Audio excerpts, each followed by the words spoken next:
All right, well, here is my second attempt at a screencast. As I promised in my video that I put together for our staff meeting that actually got a lot of favorable responses. Thank you to those of you that sent that. I dedicated myself to doing grade level topics for discussion in a flip format as well. Do know that if you prefer the face-to-face interaction, or if you watch this screencast and realize that you have some questions or you need further explanation about things, that I will be holding the recap meeting this Wednesday in the LMC from 8 to 8:30. So you're welcome to attend that as well, and or both. It's up to you. Sixth grade has made the commitment to continue to meet once a month, and so know that sixth grade staff, we will plan to meet on Thursday at the designated time. For seventh and eighth grade, again, this will be your grade level meeting format, and if you have things for further discussion, please let an administrator know so that we can arrange a time for that whole group to meet. All right, so moving on to the agenda that you see before you. We have a pretty lengthy one, and I have right now 14 minutes to get through it all, so we're going to do the best that we can to get through all of this information. The most important thing, I'm super excited to be back. I appreciate Derek and Jerem covering the building for me in my absence so that I could spend time with my family. The weather in Florida was not as desirable as we had hoped, but it was certainly better than what was happening here, it sounded like. So I did take a short little video that I'm going to share with you now, and you can get a little taste of what it was maybe like for me down in Florida.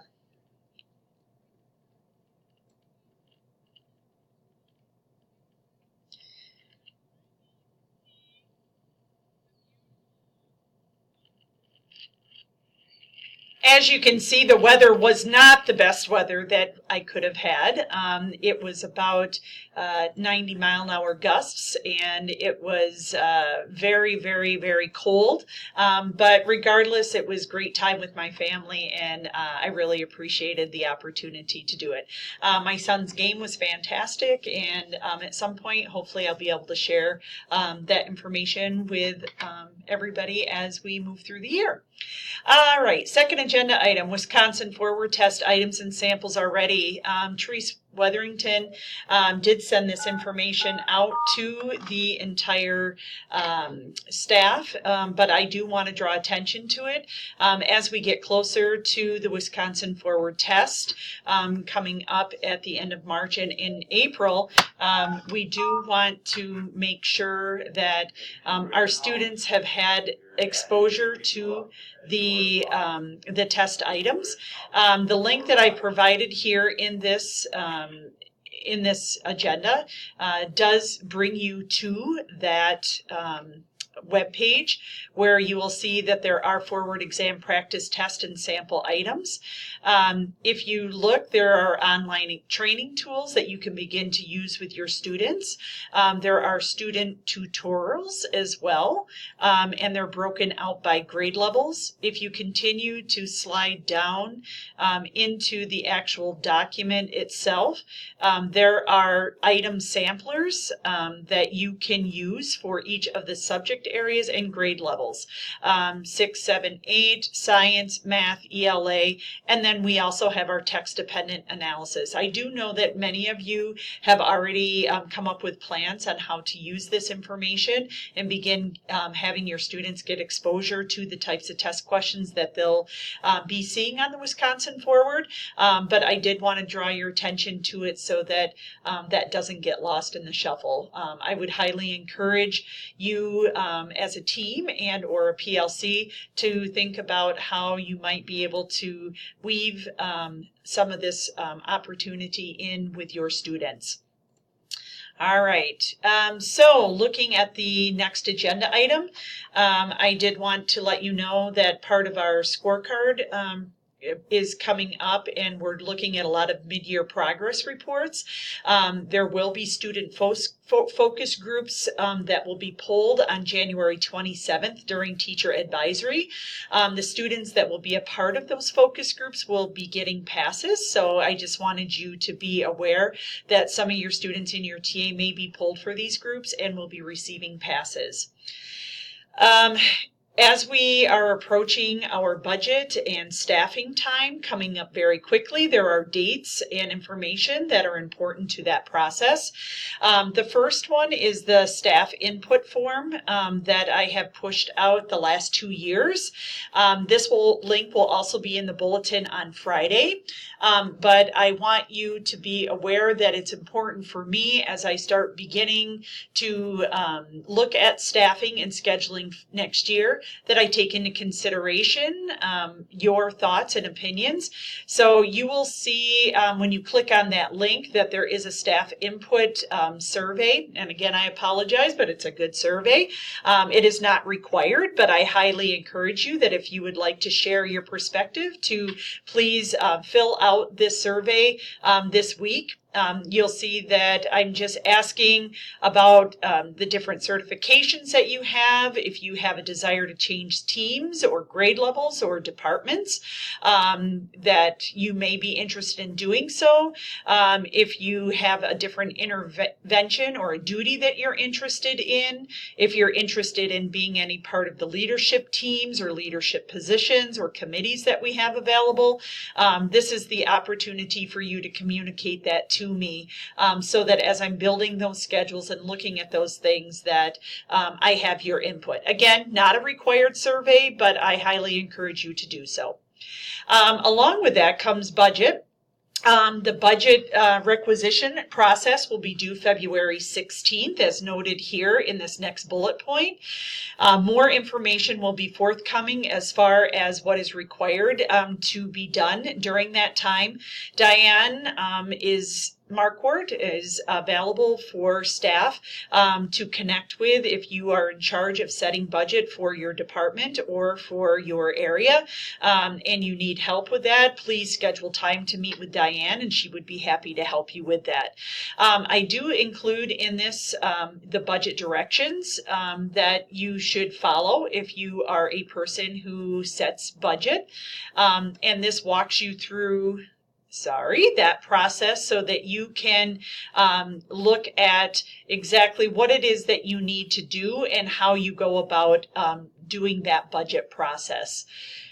Also, I have linked in here a budget wish list. And again, every year I send this out to staff that if there are things that have come up over the course of this year that you did not budget for last year that are really a necessity for you and unanticipated, there may be dollars left over from this year's budget that we may be able to purchase those items in March or April. So if there are unanticipated need requests that you need yet this year to use with students, this is the survey form that you would complete to let me know that a piece of machinery went out that you didn't anticipate and that you need a replacement. And this gives you the opportunity to put down what that need is, the dollar amount that you're looking for, and the justification for that. Again, if you need any help with the budget process, either contact Diane or myself.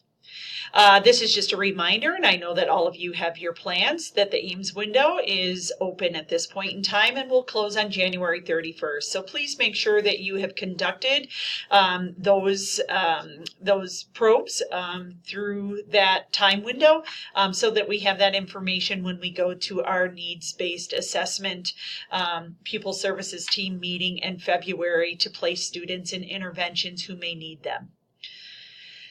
This is also a good time to have an opportunity for our students to look at their mid-year progress of their goals that they set during goal-setting conferences at the start of the year, and have them take a look at where their progress is at this point in time and how close they are to reaching the goals that they have set prior to our March conferences. Early release day is coming up very quickly. January 19th is that work day. Please know that it is a self-directed work day and that we will just be giving you the opportunity to work independently or with your PLC on the work that you need to do. Also, just a reminder that this will be the second and last meeting for those of you that would like to discuss the last lecture book group that we have. And attached to this link are the guiding questions that we will use during that discussion. So if you click on that link, you'll see that we'll meet at 7:30 in the LMC. There'll be coffee, fruit, and scones for those of you that attend, and we will use these questions that you see here to guide our discussion on that day. Again, this is just an invite. It's not a requirement, but we would love to have those of you that have read the book and have enjoyed it have an opportunity to discuss it with each other. Travis Loxlett has been working very closely with the STAR reports and really has done a lot of training in it. Travis has indicated to me that he is more than welcome to work with individual teachers or PLCs. If you have questions about the STAR reports or what the STAR reports are telling you as far as the progress of your students. And he is more than willing to assist. You just need to connect with Travis. So thank you, Travis, for doing that. Moving on, Academic Achievement Award Criteria Revamp. Our Building Leadership team has been looking at the existing achievement criteria that we set up for our various academic awards based on parent feedback, student feedback, and teacher feedback. We have made some revisions to that achievement criteria, and so linked into this document is the revamped version of what each of those awards will look like. Certainly if you have any input or feedback that you would like to share with our Building Leadership team, you can communicate that directly to me, and I will make sure that I pass that on to the Building Leadership team. So please, if you would just click in, take a look at the verbiage that we're using to identify students for honor roll, for character counts commendation, and for our President's Award for Educational Excellence and Achievement, as well as our WOA Award. That would be greatly appreciated. All right, this is for 7th grade specifically. 7th grade JA Day will be on the early release day on February 16th for all 7th grade students. There is a schedule that has been created, and Liz wanted me to let you know that that schedule will be pushed out as we get closer to that February 16th time, and it will probably be done during your team meetings. We have our 5th grade orientation dates and times coming up. Kara McLean and myself have been going to the elementary schools to meet with our 5th grade students who will be our new Cardinals next year to get them excited about the middle school experience. And we will be having a 5th grade orientation for those students and their parents on February 5th and February 6th from 6 to 8 p.m. There'll be a small presentation by myself. We'll also have the music ensembles performing so the students can better select what music choice that they would like for next year. They will be able to pay fees, and then we will also be doing learning walks and self-guided tours at that time. We will also have web leaders available who will be assisting with that, so thank you to the web leaders and to Angie Southworth for helping coordinate those times with us. And then finally, we have a data team reminder. Again, we're asking that during the next upcoming trimester that you as a PLC schedule at least one formal data team, and please invite either Missy or Charlene or an administrator to be a part of that so that we can better see what the process looks like as well. I did link in here, again, that information that I shared last time that we met with the process, the assessment quality check,